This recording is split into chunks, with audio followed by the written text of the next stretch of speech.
안녕하세요. 월전십의 제갈량입니다. 공자는 가장 위대한 영광은 한 번도 실패하지 않음이 아니라 실패할 때마다 다시 일어서는 데에 있다라고 말했습니다. 월전십 애청자 여러분, 실패를 두려워하지 말고 월전십과 함께 일어나 봅시다. 기적의 방송 월전 쉽. 오늘의 주제는 선한 정책이 반드시 좋은 결과를 가져다 주는 건 아니다 입니다. 인류에게 있어서 가장 큰 비극은 지나간 역사에서 아무런 교훈도 얻지 못한다는 데 있다고 토인비는 말했지만 그건 인류뿐만이 아니라 국가나 개인도 마찬가지입니다. 문재인 정부는 서민들의 압도적인 지지로 대통령이 된 만큼 서민을 위한 정책, 즉 소득 주도 성장, 공정경제, 혁신 성장 등 3대 축을 통한 소득 재분배에 포커스를 맞췄다 할 수 있습니다. 이름도 제이노믹스라 했는데요. 환율을 올리면 처음에는 무역 적자로 되었다가 이후 큰 흑자로 돌아선다는 모양이 알파벳 J를 닮았다 하여 제이커브라 하는 환율 효과에 기인한 이름이라 합니다. 소득 주도 성장이 처음엔 경제를 주저앉게 하지만 참고 견디면 크게 성장시킬 것이란 희망과 염원을 염두에 두고 싶어 문 대통령께서 단번에 오케이 했다 합니다.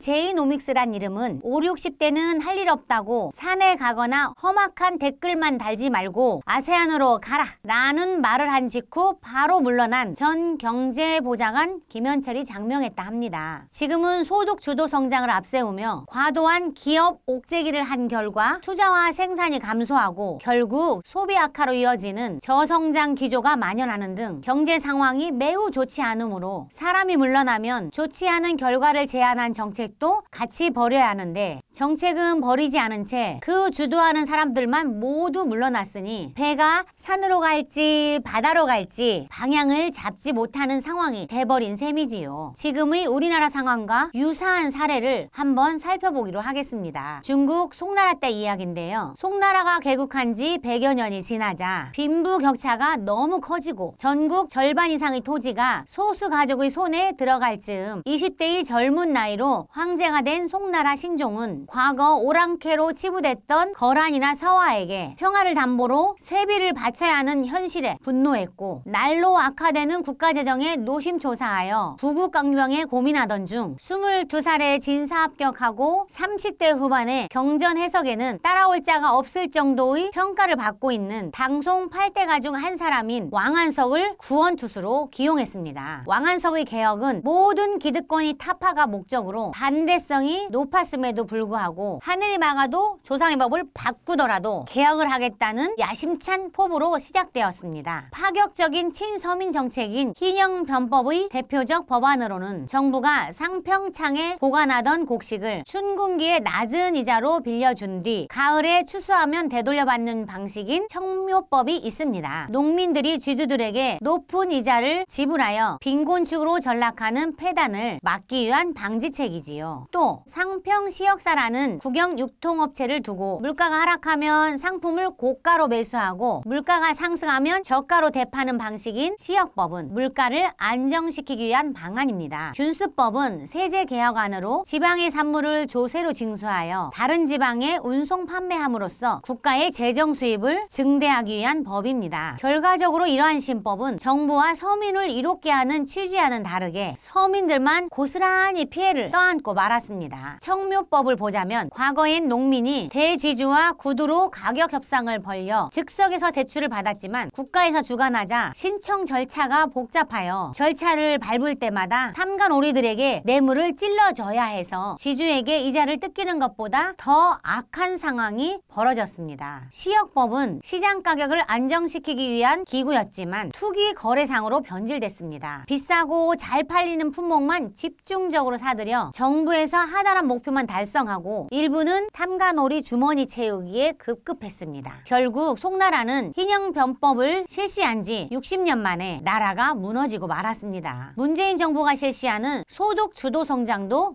마찬가지입니다. 취지는 선한 서민을 위한 정책으로 최저임금을 올려 성장을 견인할 수 있다고 주장하지만 현실에선 급격한 최저임금 인상으로 각종 부작용이 우려되고 있습니다. 동네에 흔한 편의점은 최저임금의 직격 피해자로서 최저임금을 임금을 주고 나면 주인이 가져갈 돈은커녕 임대료 낼 돈도 없다 하여 이미 오래전에 문 닫은 곳이 많고요. 학원가에선 아르바이트생을 구하는데 최저임금으로 일자리가 줄어들자 본인의 알바 자리를 권리금까지 받고 넘긴다 합니다. 지방은 인력과 공장 가동을 줄여도 치솟는 인건비를 감당 못해 폐업까지 하는 산업단지들이 속출한다 합니다. 과연 누구를 위한 최저임금 인상일까요? 일자리가 있어야 최저든 최대든 임금을 받을 수 있는 기회가 있지 않겠습니까? 아무리 선한 정책이라도 결과가 좋지 않으면 빨리 인정해야 합니다. 그리고 다른 방법을 찾아봐야겠지요. 가장 좋은 방법은 직접 현장을 찾아가서 국민의 소리를 듣는 것입니다. 저희 월전십은 애청자 여러분의 소리에 귀 기울이겠습니다. 감사합니다.